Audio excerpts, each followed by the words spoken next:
Hi, I'm James. If anyone had asked me if I believe that paranormal exists, a lot of people would say no, paranormal doesn't exist at all. But I have to say it does because I'm a strong believer in a paranormal. I believe in spirits and demons and all other kinds of things that exist. Even though some of my friends doesn't believe that the paranormal exists.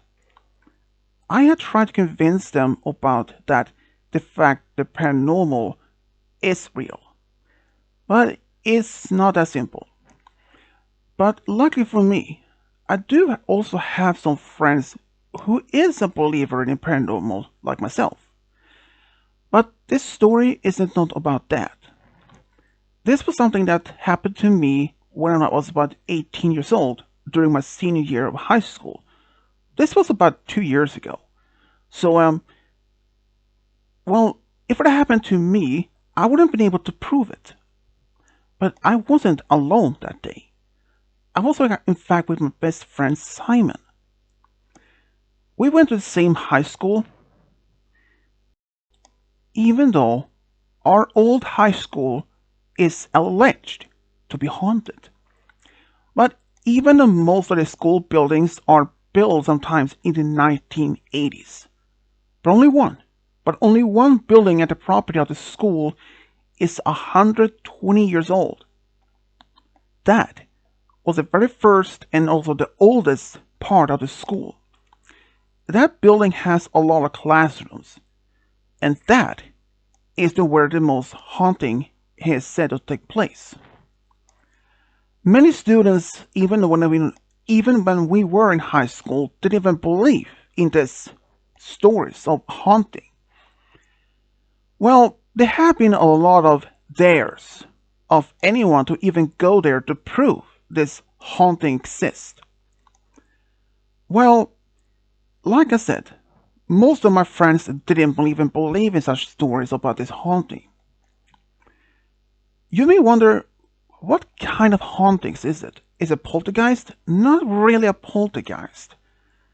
This isn't a much any harmful spirit. According to the story, about 120 years ago, when just around the school was built, this was a school that for both girls and boys. According to the story, there was this young girl who was in love with this young boy, and she was asked to meet up with him in one place. And she waited and waited and waited. But it turned out this boy lied when she found out that he never had intention to meet up with her. She could not believe it. She was even bullied by other students who actually believed this boy's stories. Even in fact, even believed in this boy's alleged confession. She was bullied so much she couldn't even handle it. So according to the story is that she hanged herself in the basement of that school. And ever since then, she has been wandering around in that school looking for anyone to confess her feelings for. Well, that's a part of the story that many who's been dared to went down there to the basement of the old school building is to confess their feelings for the spirit, hoping that she would show herself for them. But according to some of the stories that I've been heard from other seniors and all like that, well, here's the thing. A lot of stories that I've been told is that despite how many had tried, when they saw this ghost spirit, the ghost spirit of this girl, they were so terrified, so they just ran off. That made them which must have made her even more heartbroken, because allegedly part of the story is that she is waiting for the boy, or at least someone, to show true compassion for her. That is the only way for her to move on. And even though I'm a strong believer, I really have a little bit hesitating to even believe in this story. But when I first heard about this, I did in fact ask some of my parents about this, like my dad and my mom, since both of them went to the same high school as I do. I asked them about this, and they confirmed.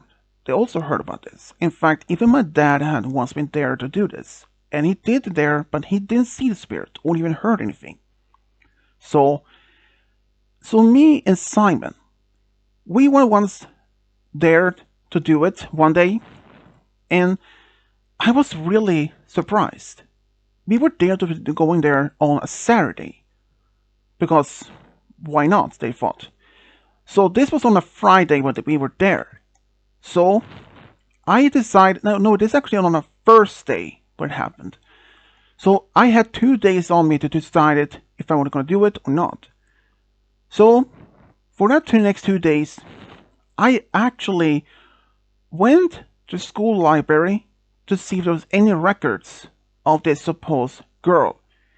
Unfortunately, there was not much I could do. So after school, I went to the city library and I looked in some old records, newspapers and all that, and sure enough, there were in fact at least one article about a girl.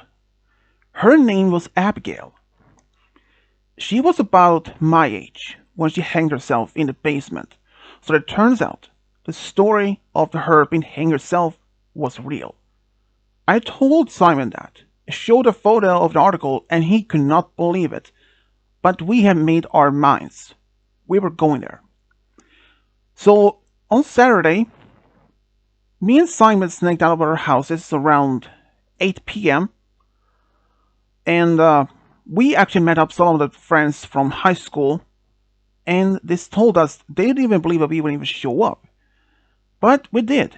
So long story short, we knew there was at least one part of the building that had an unlocked door or something.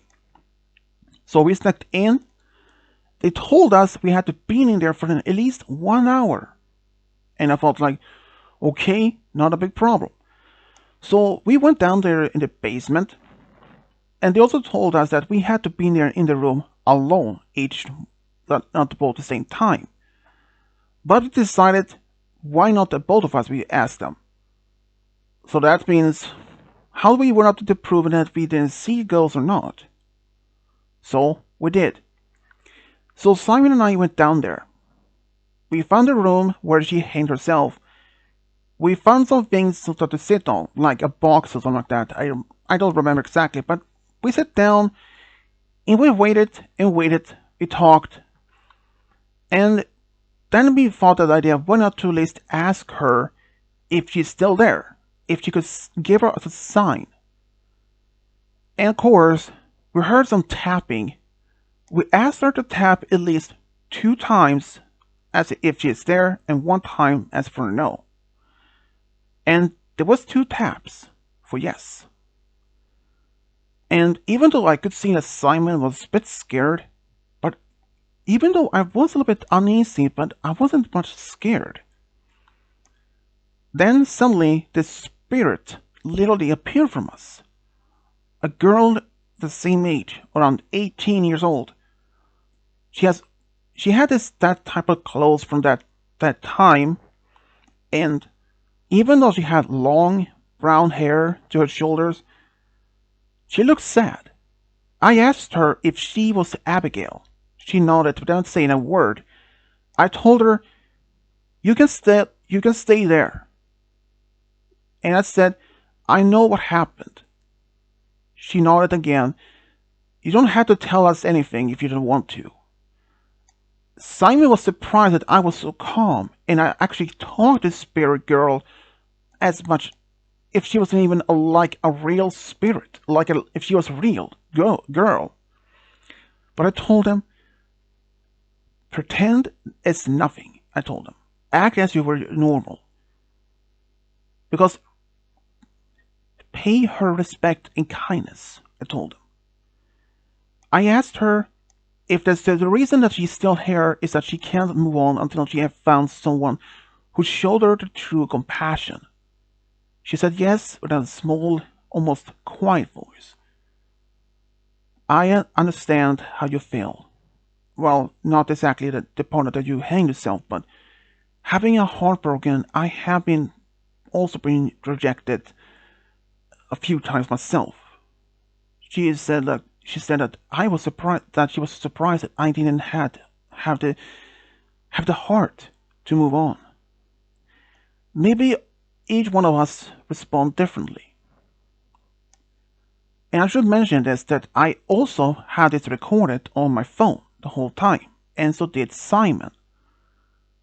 And I asked her if there was any possible for her to move on. She said no. Without even having someone to be showing her compassion and true love feelings, there was no way for her to move on. Then I literally stood up and walked up to her, and that must have startled her because as she was about to leave, I said, "Wait." She stopped and turned around, and I saw her right in her eyes. "Look, if I had been there in your time, I may have, if I had known, I would have tried to stop this bullying. I would have not allowed it to happen. I would have shown my true, honest compassion. Even this is 100 years late, but you really show to be a kind, a really free spirit. I really want you to move on, be able to meet your family in the afterlife. So, and if I had to say this, you are a really beautiful girl. Even though you are a deceased spirit, but if you would have been real, if you would have been alive, I would have taken you out as a date. I can guarantee you that." She looked at Simon and he nodded. And he said, "James is the most honest guy I ever have known. He would not have lied about that." Suddenly she started crying and smiled and said thanks. For some reason, she said, "You're the only one has ever shown me such kindness, so much genuine feelings. You show me so much compassion. You're the only one had shown me that so much compassion for the past 100 years. I feel like I can actually now move on." I once before she faded away, I told her once again, if she would have been alive, I would have been with her, no matter question about it. I also wish her the best of luck in the afterlife, that she could once again be united with her family. With that, she cried. The things slowly faded away. I looked at Simon and he told me, "Wow, James, you really have the guts and compassion for doing that." Yeah, well, I mean, why wouldn't I? Based on what I heard about her, based on the stories, someone had to be showing compassion to someone like her. She wasn't able to move on. She wasn't even able to leave the room. She was only tied to this room that what she had when she ended her life. So, after that, we left the basement after about an hour. We went upstairs again, and even though the others were just still there waiting for us, they were expecting us to be scared, but they were surprised that we were just calm and just talking about what happened. They were even surprised that we were just talking normally. They asked us, "Why aren't we scared?" We told them the truth. We weren't scared. Well, Simon said that he was scared at the beginning, but we told them that there's no reason for anyone to go down there anymore because she isn't there anymore. They asked what I meant by it. She had moved on, and they couldn't even believe. But they asked for like proof that we actually talked to her. Well, we did show the proof. Both me and Simon showed them our recordings. First, we didn't know if she actually would even show up in the screen, even at all, or even her voice being heard. But both are surprises. Not only her voice, but also she appeared in videos. Our friends did not believe at first, but after seeing that, and little bit confirmed by telling what happened, they were surprised. But they told me that I was surprised to be so calm during the whole time. I mean, I was a bit uneasy at first, but after really realizing she was just a typical ghost. She was a, even though she is a dead spirit of a person, she would decided being she really had to be shown the same compassion, even if she was a ghost or a real person. Ever since then, even despite how many people had gone down there, she never reappeared. And that's probably for the best for her to be united with her family once again. Even after some time, I was called the Ghost Whisperer. Though with some of my friends who didn't believe the paranormal existed, I just simply showed them the video, but despite that, they were a little hesitating to believe that. But it was fine by me. I'm just happy that Abigail was able to move on and was united with her family once again after all this time. So yeah, this is my story about my personal paranormal experience. Thank you.